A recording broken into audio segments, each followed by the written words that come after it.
What's up, YouTube? It's the Capybara, Twitch streamer extraordinaire, and today I've had something on my mind. It's this question. The question is, how is the best way to kill your game? Now, what I mean by that is not like, killing the game, being awesome. No, if you have a video game product that you're looking to produce and you want it to die as fast as possible, what's the best way to do that? I'm here to answer that question. And you know what? I think I'm just going to go ahead and answer it right now. It's stop talking to your supporters and your fans. That's all you have to do. That's literally it. You just stop communicating with people who give a frick about your product. That's it. We're going to go through 3 different examples. And the last example is a little bit of a redemption arc, but we'll see. We'll see. So first off, there's this game called OMORI. Now, OMORI is an RPG psychological horror game, and it was announced in 2014, 2015, very, very, very early, and came out in 2020 after a very successful Kickstarter campaign. Now, this probably wouldn't be an issue. However, all they did was just push back the release, and not ever actually update the fans. They updated the fans, but like barely. There's very little communication between OMOCAT Studios, like the people who made the game, and the Kickstarter backers. They were a very, very small team who made this game, but there was a lot of drama when this game came out. This person says on Reddit, as a person who wasn't there since day one of OMORI's development, I only just found out about the game before it came out, and why was there so much backlash and controversy over the development of this game? There were 0 updates to the game, so it was kind of hard to tell if it was being worked on, and from what I heard, they never responded to any of the Kickstarter backers. Now, I pulled up some of these Kickstarter comments, and it's wild. It's wild. They're like, sent multiple emails a long time ago about the platform switching. Will I have to send again? I'd like to swap my 3DS version for the Switch version, please. I don't even know if there's a 3DS version that came out, but it was that long in development that the Switch came out in the midst of its development time, and they didn't ever talk to them or update them. Besides, yeah, we're continuing to work on it. We're continuing to work on it. That's not the right call. You can't just say, yeah, we're going to work on it, and then not show anything, especially when you have backers. They had no idea like what exactly was going to happen to their project that they came up with. This video right here is how OMORI was made and why people thought it was a scam. I would definitely go and watch that video if you're more interested on the development of this game and the troubles that they came across communication wise.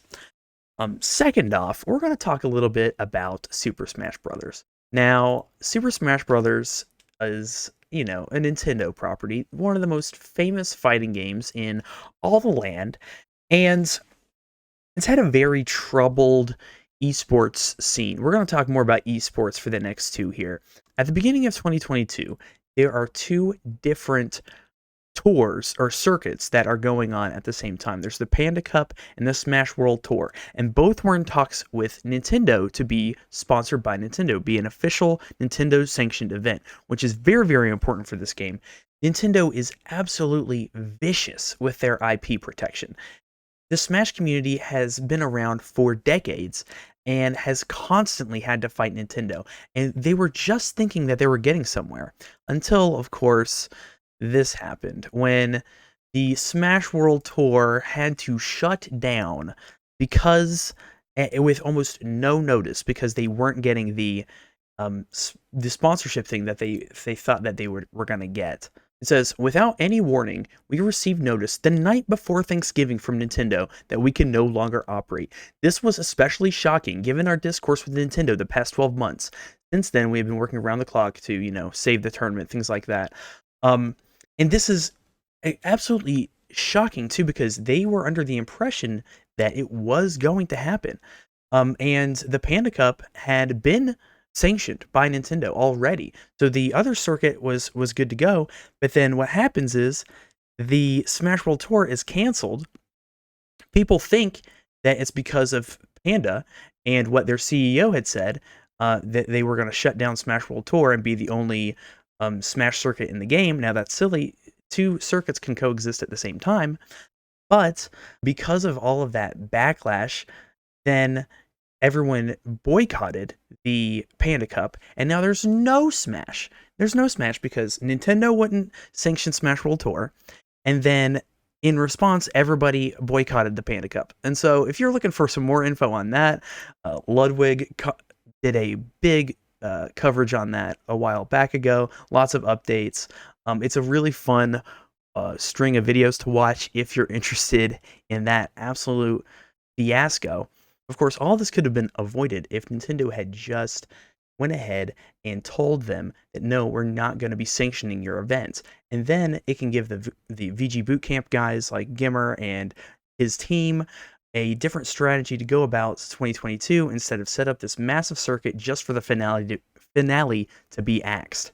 And then the final one is very, very recent. It has to do with League of Legends North America scene, North American League Championship Series, or the LCS. Now, they're in their off season currently, but their season is about to start back again.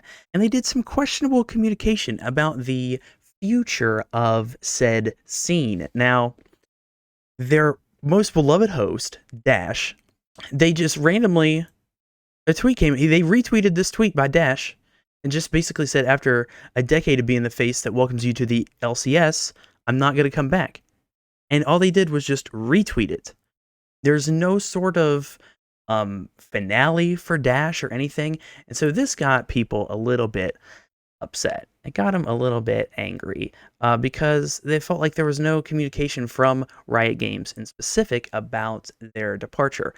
And then this happens, which is the LCS schedule update for 2023. And my goodness, the broadcast days will shift to Thursdays and Fridays, and also extending to Wednesdays. So they used to be on the weekends, now they're on Thursdays and Fridays. And you know, Thursdays and Fridays, that might work better, especially when they don't want to run two broadcasts at the same time because Valorant is also on the weekends. And so, you know what? It's okay. Honestly, Thursdays and Fridays work better for me to watch. And then people started to look at when these matches are scheduled, and it's at noon Pacific time. So that's like what, 3 or 4 Eastern time, which is in the middle of the workday. And so a lot of people were kind of angry that there was this blog post and that was it. That was all the communication that they gave about the change of time. The North American League of Legends scene is the like premier esports scene that people look up to. Like, you know, the Smash grassroots could only dream of having the resources that LCS does. And for them to go and just drop a blog post and that's it, it's kind of crummy. People were not happy. Specifically, you know, I had heard about the Thursday Friday thing, which seemed fine, but the news starting time is what the heck? I have a job I'd like to keep. I can't just watch LCS all day. The backlash on Reddit was absolutely horrifying.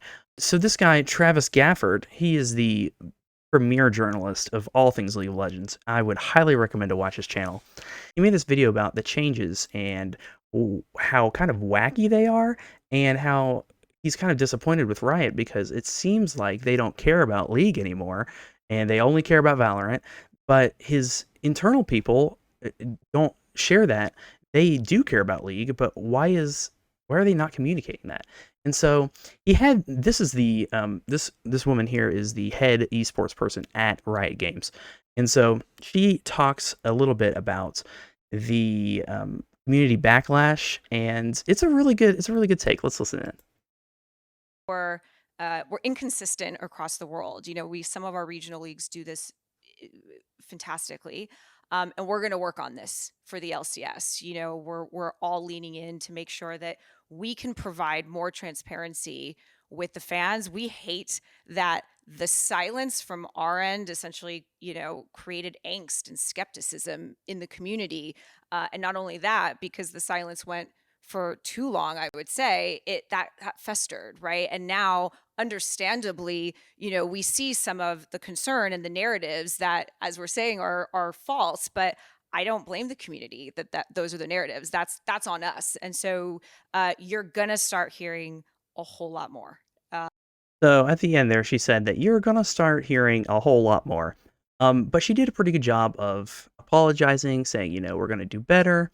The comments of this video, I have one of the top comments actually.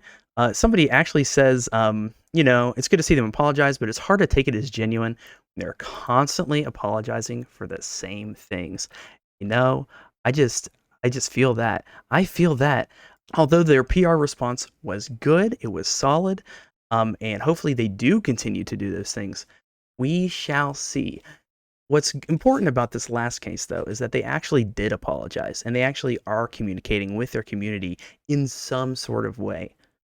If you want your game to survive, especially if it's a live service game, but any game in general, you need to be in constant communication with the people who give a frick about it. For League of Legends people, it's the League of Legends community. For Smash, Nintendo has been notoriously bad about communicating, and I never expect that to get better. But that would be nice as a Smash Brothers lover. I would love that. And then, of course, like if you're talking about a independent, um, like an indie title sort of game, if you're a game developer, it's important to give consistent updates on your title. I know that a lot of these small teams, like the OmoCat Studio, they're not big, and they're mostly like artists. They're not communicators. I would encourage you to at least figure out some sort of communication strategy so that you don't leave your players in the dark.